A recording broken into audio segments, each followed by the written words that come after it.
What advice would you give to women who are newer entrepreneurs or who are thinking about going out on their own? So the thing that I would say to you is do it because, from a logical standpoint, the way in which women make wealth, there are two ways. Is one is that you invest, and the second way is that you have your own business because wage parity is over 140 years away. It's just, so so entrepreneurship to me is a great way to get involved. And whether that be, entrepreneurs in a small company or in your own company. So I would say do it. The second thing I would say is find someone to do it with because having tried it alone, it is I think impossible. It's just overwhelming and you can't possibly manage all those things. And anyone who says that they've done it alone is not truthful, to be honest. You just can't do that. And the third thing I would say is be patient, but don't be patient. So you've got to be after it. It is not an overnight thing. There is just no way. I don't care how good your idea is and who you know, there's a process to it, and don't give up.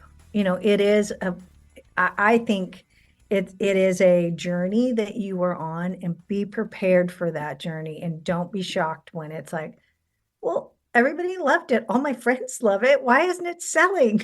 Yeah. So, but do it. That's the bottom line. What if it all works out?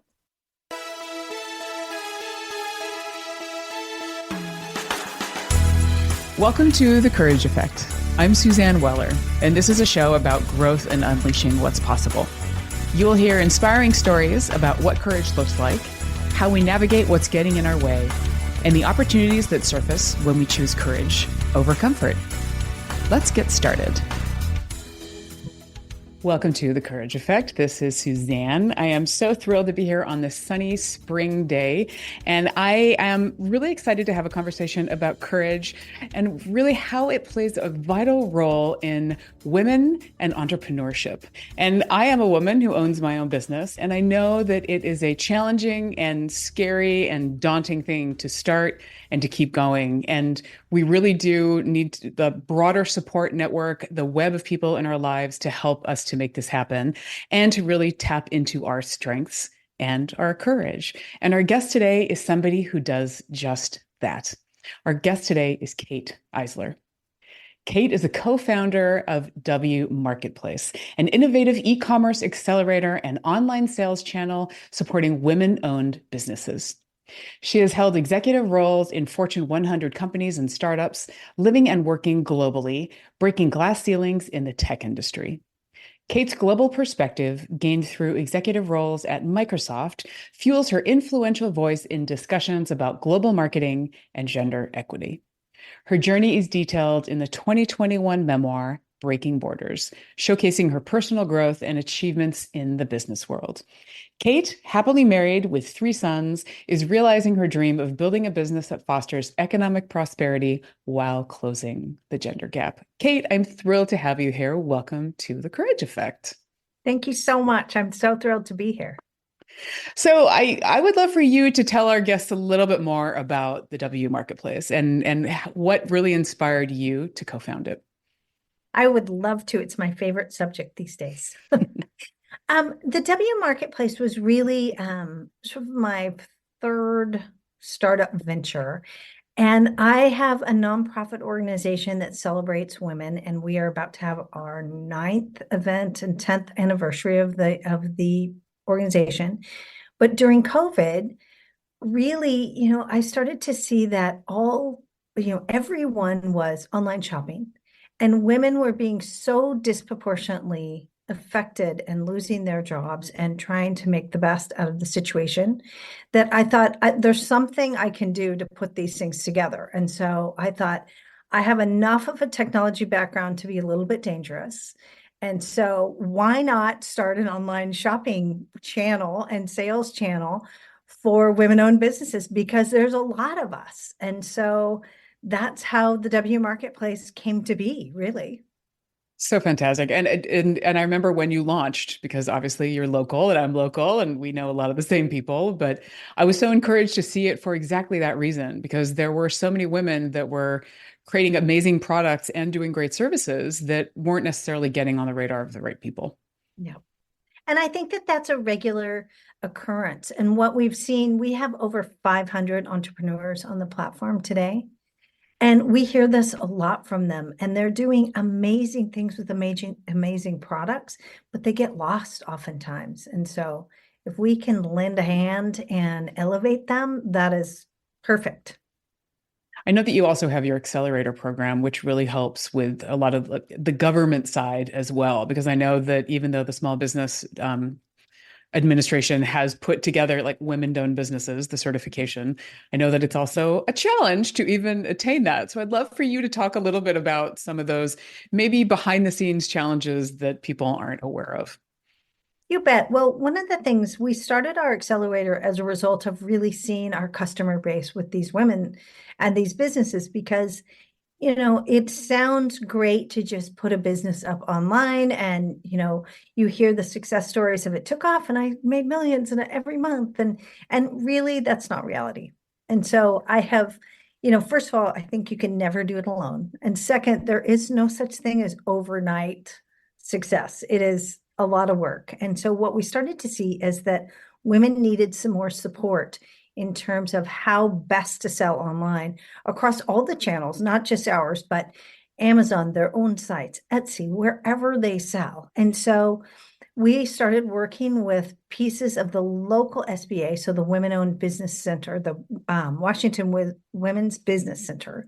And then those are nationwide offices that are a piece of the SBA. And so we started working with them thinking, how do we support these women who all need an online presence, but are having a hard time pulling it together? And so we developed our accelerator program and, we have seen amazing things. And what we know is that as women begin to really optimize their sales, they start to see increased income. And the government, when you say government, you sort of, they've taken a step back and said, oh my gosh, we will pay for this training for these women. And so there are ways in which to apply for grants and to get some of this paid for because the government is actually very interested in supporting women-owned businesses and certainly micro and small businesses. And so we've really gotten into the sausage making and we support women to sort of find their way in addition to sell their products because again I think you can never do it alone. We want to be part of that community to support them. Yeah, that's fantastic. And how are you getting involved in that process? How do you find out how the sausage is made and knowing where it makes sense for you to be jumping in? Oh my gosh, I'm relentless. I am, I wake up every day thinking, oh my gosh, I know all these things now. I feel so smart. And then I realize that I know nothing. And so I am a big curious and I ask questions relentlessly, and sort of have found that out. And really, we have worked our way through a bunch of government channels. There are free services there's what they call an Apex Accelerator, which is a government program, which is free to everyone if they want a contract. So there's ways in which to do this. I'm also very fortunate that my co-founder is an ex-Department of Commerce worker. And so she started her career. And we started to be in touch with them and on social, and we have become a strategic partner with the Department of Commerce. And that has been very helpful because they start to look into our background and where we are. And we've developed this partnership that is incredible. And, the Department of Commerce for the first time is run by a woman in DC, and she is amazing. And so I think that, again, I kind of look at women-owned businesses and women leaders, and I think that that's really helped us. Mm. And so you mentioned Susan Gates, your Yes. co-founder. I'd love for you to hear a little bit about how it actually came to fruition when you both joined forces to create the W Marketplace. So Susan and I actually worked together at another startup, a local startup, gosh, over 20 years ago. And we worked there for a very short time. She had just left commerce, and I worked at Microsoft, and then I left for a period of time. And we both were hired to work in this startup. And the startup didn't go anywhere, but we got each other. And so we Mm. became friends, and we were always like, someday we'd really like to work together. And so she was silly enough I called her during the pandemic and I said, "You busy? Because I've got a crazy idea." And she happened to say, I'm one of those women who is affected by the pandemic and I'm about to be laid off. And so I'll do it. And so she jumped in and we really, gosh, I have to say, we are so complimentary and so good for each other because we've known each other for a very long time. And it takes that to be a co-founder. It takes really bearing your soul and being open to everyone. And we complement because we're quite different people. And so we sort of got engaged in the beginning and we look at each other now and think, are we really doing this still? What are we thinking? Yeah. Did you go through a similar process too when you decided to launch the accelerator? Because I know that wasn't something that you had when you started out. Oh my gosh, we did. And I will tell you that we are like a married couple. We have a very healthy debate between us because I am generally why can't we do it? I don't see any reason. It sounds crazy, but okay. Lots of things we do sound crazy. Let's just try that. And Susan is the reasonable one. And so I believe it takes both of those attributes to be successful. And so when we started the accelerator, we have come together and really we're on our third iteration of content because we've learned and listened and really things have changed. We are about to have our fourth anniversary and we launched the accelerator 2 months after we launched the business. So it wasn't very long. And so, we've worked together to kind of come to a really great place with over 200 and I believe we're at 225 companies that have gone through the accelerator right now. Wow, it's amazing. And you're launching in the Ukraine, right? Or in Poland. Do you want to talk a little bit about that? I would love to talk about that. We actually are working a lot with Ukrainian entrepreneurs. And so some that are still in Ukraine, and we do a virtual program. And then I was just in Warsaw this week, and I had 46 of the most amazing displaced Ukrainian entrepreneurs that have started over in Poland, and they are inspiring. And I was awestruck by them. They are the most amazing women entrepreneurs. How remarkable to take what you're doing into, I mean, just to broaden that, but to do it in these communities where women have been significantly displaced. And I mean, their entire lives have been disrupted. So I just want to acknowledge you for taking that risk because that's not something that a lot of people would do. Well, the good news is my career at Microsoft was outside the US for the most part. Mhm. And so I had some of that experience and it really became such an obvious direction for us.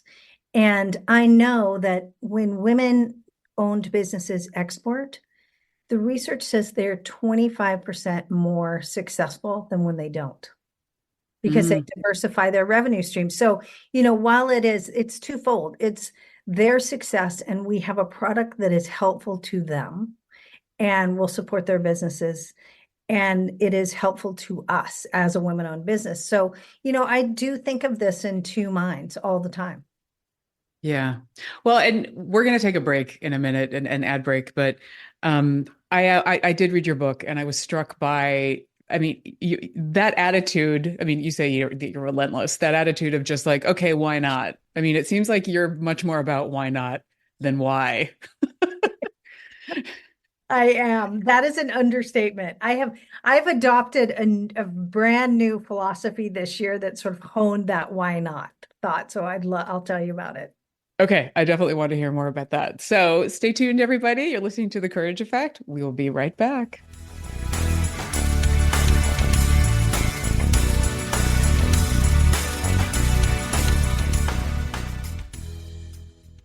Hey, everybody, it's Suzanne from The Courage Effect. As the seasons changed, I poked into my closet and discovered how stale my wardrobe had become. Everything felt boring, and I wanted something different and fresh. I grabbed my laptop and remembered Armoire. Why not clothing rental? I could experiment with new styles from jeans to something fancy without spending a ton of money and buying clothes I would only wear a handful of times. Armoire makes clothing rental easy. Build a perfect seasonal wardrobe with brands that are unique, sustainably sourced, and owned by women. All you have to do is take the style quiz, select items from your personalized closet, and they will ship them straight to your door. Armoire allows me to indulge in high-quality designer clothing with no guilt. They promote sustainability with fewer items ending up in the donation bag and landfill, and no dry cleaning fees. Trust me, your cramped closet and the environment will thank you. If you're ready to have your dream closet delivered to your door, you must try Armoire. And right now, my listeners can give Armoire a try and get up to 50% off their first month. That's up to $125 off. Just visit armoire.style. That's ARMOIRE.style/The Courage Effect to get up to 50% off your first month and never worry about what to wear again. Try Armoire today.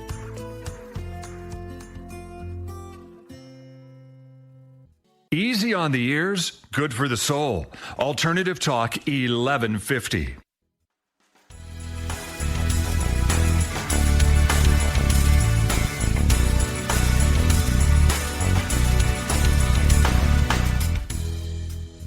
Welcome back to The Courage Effect. This is Suzanne, and I am in conversation with Kate Eisler.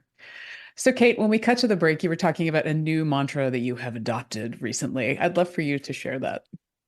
Absolutely. I was at an event early in the year, first couple of weeks of January, and we were talking about opportunity and talking about all kinds of things. And a woman stood up and said, my job right now is not great, and I'm in an industry that's not great, but I've chosen to say, what if it all works out?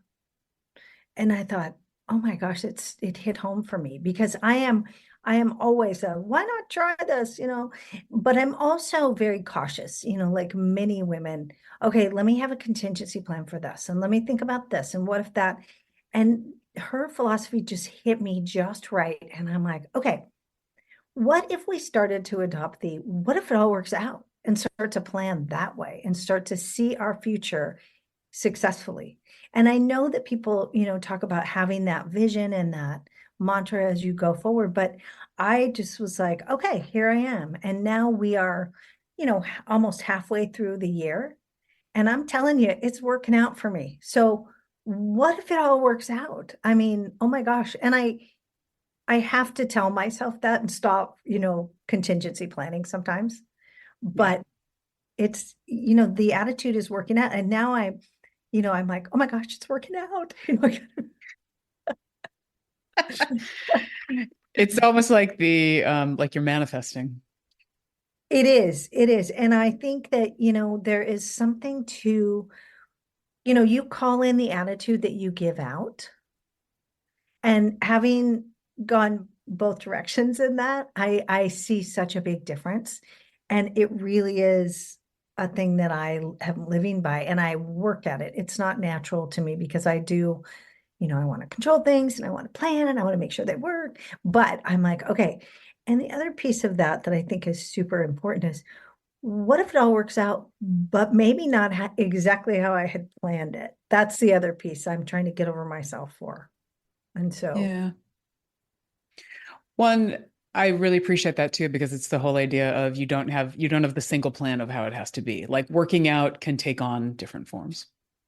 and you have to listen for those forms and be open for them. And I think oftentimes if you have a vision of what's going to happen, I will tell you that when we started this business, this is not my vision by any means. And, and I was like, of course it'll work out, And then now I think, oh, thank goodness we were open to listening and reading the tea leaves kind of around us that said, oh gosh, this is actually, not, and I think it's deeper than, product market fit and all those sorts of entrepreneurial statements.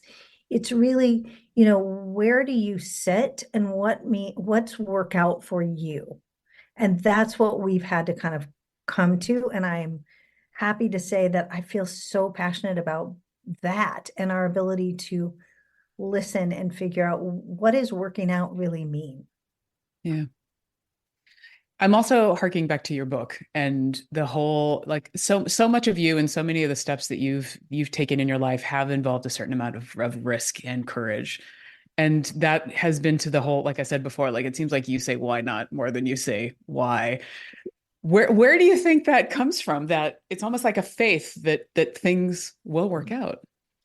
I scratch my head because I'm asked that oftentimes, and I think it is, I'm the classic person that appears one way, and actually, if you dig under the surface, completely different way.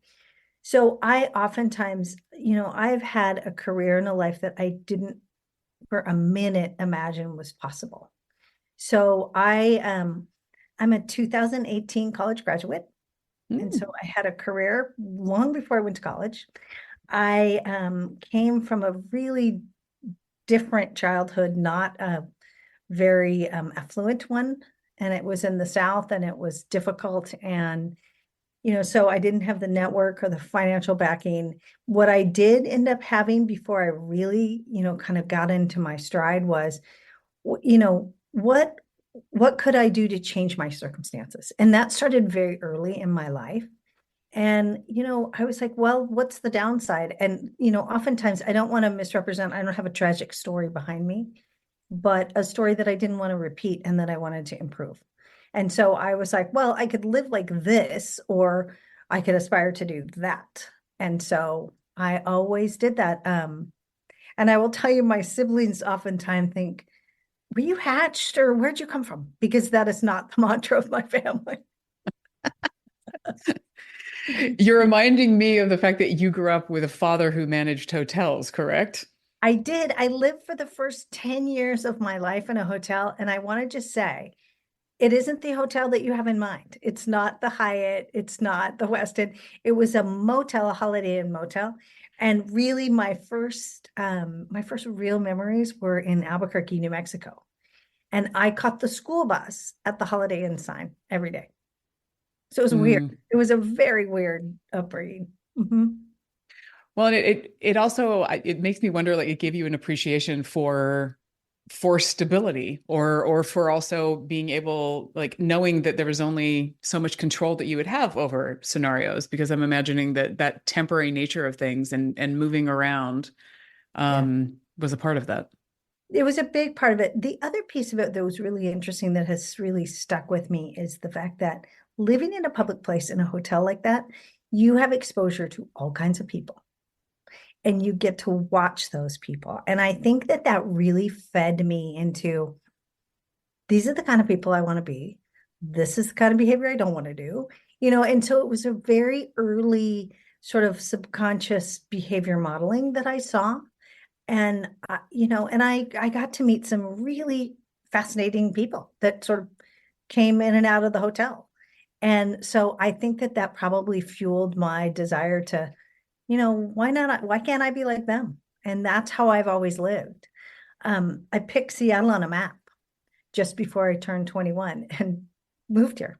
I mean, as you do, why not?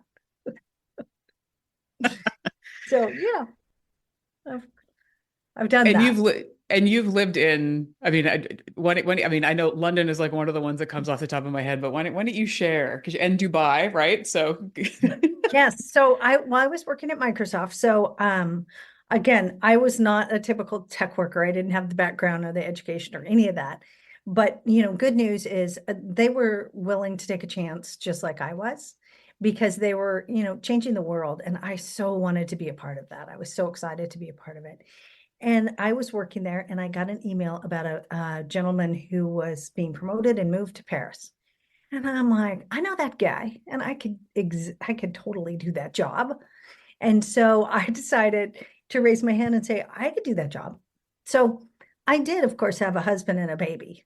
Yeah, there was that. And so I started telling people that I wanted to do that. And it was not very long into that statement that I got a knock and somebody said, are you interested in the Middle East? And I'm like, what are you talking about? And this is right after the first Gulf War. So I went home and told my husband, kind of in passing, guess what? And he went, uh-huh, great. and we didn't think anything more about it. And the same guy called me back and said, well, how about you go and take a trip and see? So I told my husband it would be a really great little holiday. Let's go try it. Let's go. And so we did. And, we had that back and forth of, okay, we could do this. And then the next day we could never do this. And just before, honestly, we got on the plane to come home, they offered me a job. I took it, told him in the security line, well, oh yeah, I took the job. So we came back home. I promised it would be 2 years. And so 6 international moves and 3 kids later, we came back and we lived in the Middle East. We lived in Munich and I worked in Central and Eastern Europe. I lived in London and worked in Africa and the Middle East. And then eventually London again, and I worked in the UK market. And then my last position was at Windows here at corporate, running their global marketing and campaigns organization. So yeah, why not? Such a journey and a patient and understanding husband. I want to also acknowledge him in this. Absolutely. It's partnership. And again, I don't think you can do any of these things alone. And, we had lots of success and lots of fun. We made lots of mistakes. And I will say I made lots of mistakes, both career mistakes, personal mistakes. I wasn't a great mom sometimes. I was definitely not a great partner sometimes. And in my book, I'm really candid about some of those decisions I made that didn't result in a great outcome. Because I also want people to understand that as you appear to be successful, it's not always an upward journey, that you have backwards and forwards. And we as women need to share that with one another so we feel comfortable and don't feel bad when we get in that situation. Yeah, I really appreciate you recognizing that too, because so much of the time we always want to just hear, to your point earlier, the success stories, right? Like, hey, I put it up and it just happened. And like, oh, I made this decision and it was all good. And it's like, no, people want to hear the real stories because I believe that those are the ones that we learn from probably more than the successes. When you don't feel like I'm the only Yes. one that makes bad decisions. I'm the only one that made a mistake. Because I'm going to guarantee you, I've made that mistake. I've made that mistake and 5 other mistakes on the way. And I want to tell people all the time, here's the ways that I screwed up so that you're not the only. Yeah. Yeah. Well, thank you for recognizing that. As we are wrapping up the conversation, I want to share a few thoughts that really stood out for me in our conversation today. The theme throughout, you can never do it alone, whether it's the business partner, whether it's the women in the community that you're building and that you're helping to create, your partner, probably your children too. We learn from everybody that's in our lives and all of the experiences that we have. And the importance of finding the right partner. So, I mean, now we were just talking about your husband, but before we were talking about Susan, right? The business partner. How do you make sure that you have the person that's going to be there that isn't exactly like you? I think that your comment too about the difference is important because we want to make sure that we have that balance. And the mantra, what if it all works out? Because we're all afraid all the time, but sometimes we need to be open to what might be on the other side of that fear. So any final thoughts, Kate, as we wrap up? No, I think that the themes that you picked up are really the themes of my life, truly. I am absolutely a person who can never do it alone. I think that you need people to support you. I think you need people to call you out. And I think you need a council of people that will do that truly, that'll say, you're doing a great job and cheer for you, but say, you're like crazy. That is not where you should be going. And that just sounds rubbish. And I am very fortunate to have those people in my life. And I encourage people, as hard as it is, get those people to surround you and ask them, say, I need you to call me out and I need you to cheer for me. And so I used to be too busy. I'm never too busy to support women in that way. I love it. So, how do you know when you're stuck? Because obviously you've been at various points in your life, and I'm just curious, what are the voices? What's your body telling you? How do you know? Oh gosh. I am very stubborn and I think I can just muscle through it oftentimes. And truly for me, when I think I am not actually excited to get out of bed today. What I have to do is painful. And whether that is a big stuck or something that I just don't want to face, I really feel it. And I'm like, ugh, and I can tell in my attitude all day, every day. I am generally a pretty happy person and I have a lot of energy. And when I don't, I know I've got to get through it. I know that, there's something. And so I tend to, I wish I could say jump on it quick, but I muscle through it and say I can fix it for a while. And I have sort of learned to call my counsel and say, help me. I am stuck, stuck, stuck. Or when I think I'm about to get there, I am good enough to know I have, like I say, I have about 5 people that are on my sort of mental speed dial that all I need to do is go, I need you to tell me yes, no, or what about this. And in fact, when I was in Poland, I did it last week. I called a friend and said, do you have 5 minutes? I need something. And she sort of straightened me out because I was having a fit about something, not work, personal. And she said, what are you doing? I was like, thank you, you know. And I think that we need to listen to that and be willing to hear that because it wasn't, I want you to side with me and say, you're right. People are so mean. And she was like, no. I It was love great. that. It's like phone a friend. It's totally phone a friend, but you have to have the friend that will be so painfully honest with you. And that's what makes it right. Because when I call her and I say, oh my gosh, I have something to share that's fantastic, she is right there and cheers for me.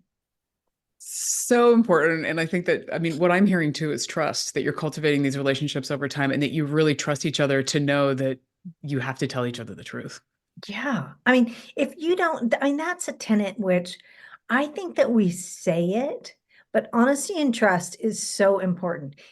If you get to the hard part and the bad part and you just get it out, if you go, okay, I completely dropped the ball on this and it's going to be painful because I'm embarrassed or it costs money or there's some implication to that, but you can repair a relationship if you do that.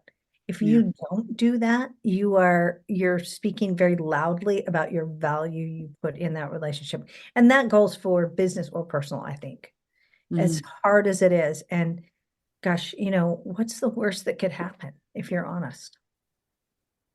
Yeah. Or what's the best that can happen? Exactly. What if it Yeah. all works out? There you go. The reframe. And my last question for you is what advice would you give to women who are newer entrepreneurs or who are thinking about going out on their own? So the thing that I would say to you is do it because, from a logical standpoint, the way in which women make wealth, there are 2 ways.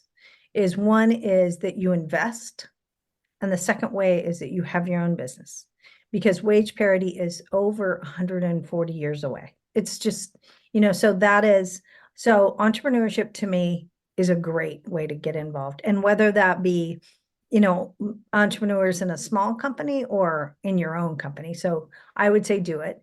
The second thing I would say is find someone to do it with because having tried it alone, it is, I think, impossible. It's just overwhelming and you can't possibly manage all those things. And anyone who says that they've done it alone is not truthful, to be honest. You just can't do that.